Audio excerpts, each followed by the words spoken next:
Ema, vamos lá, vamos falar. Vamos falar, Riva, vamos falar sobre esse limite ou não, qual é o limite para as crianças na internet com a Mariana.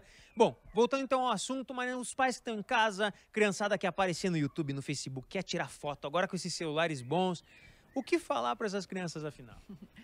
Eu sempre digo que a gente tem que tomar muito cuidado, né, tanto com a exposição, mas principalmente com o limite e a organização disso, porque essa definição tem que ser feita pelos pais, não pela criança, né? A criança sempre vai ser regida pelo prazer e ela vai achar bonitinho, as pessoas vão elogiar e ela vai gostar daquilo e cada vez mais ela vai querer expor ainda mais. No entanto, o que acontece? Uma criança tão pequena não tem noção ainda do que é positivo e do que é negativo para ela, né? E, por exemplo, se acontecer alguma crítica, se acontecer alguma história da qual a criança pode ter um comentário negativo, como que vai ficar isso para ela, né? Ela não sabe lidar com essas críticas ainda.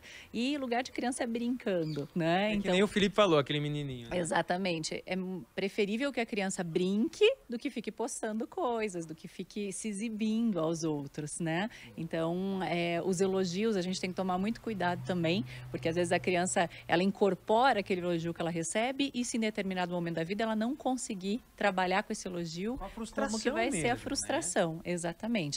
Então a gente pensa assim, eu sempre falo para as famílias que a criança de hoje é aquele adolescente de amanhã, né? E aí a gente tem que ir trabalhando alguns conceitos que são fundamentais para desenvolvimento emocional, por exemplo, a frustração, trabalhar com respeito a essa infância, porque vai gerar um adolescente e vai gerar um adulto lá na frente também. Inclusive, o Riva é quem está em casa com a gente. Olha só o que aconteceu. A Mariana, ela fez um artigo recentemente e ela estava me falando sobre um termo, e essa vai ser a última pergunta também, doutor, que é o autismo virtual. Como que é isso? São crianças que estão tanto na internet que já tem um termo para isso. Exatamente. Existem algumas pesquisas que já comprovam isso, né? Na Romênia, principalmente, é uma pesquisa bastante forte sobre o excesso de tecnologia na vida dessa criança, o quanto isso é sério, né? Porque nós crescemos sem tecnologia, então a gente aprendeu a se relacionar, aprendeu a conversar, a olhar olho no olho, aprendeu, enfim, a ter uma vida social. E muitas crianças já nascem na tela. Eu falo que ela sai da barriga da mãe, antes de olhar para o rosto da mãe e do pai, ela está olhando no celular, né? Porque a gente está fotografando, né? E aí o que acontece? Ela fica tão tendenciosa a estar sempre procurando por tecnologia que ela aprende a não conviver sem isso, né?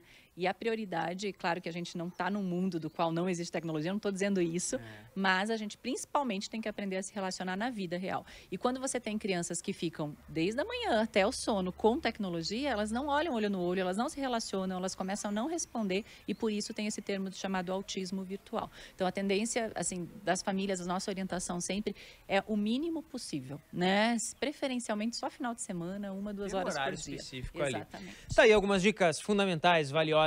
Riva, eu tô sem o teu retorno, não tô te escutando, mas eu vou agora devolver para você, pai também de meninas que eu tenho certeza que querem aparecer no YouTube e no Facebook, ô Riva. Mas por enquanto o pai e a mãe não deixam em ponto final. Depois, quando tiverem maiores, se assim quiserem, elas podem seguir. Este é Emanuel Perim trazendo essa informação pra gente, autismo virtual. Olha aí como as coisas vão aparecendo, eu não sabia que isso existia.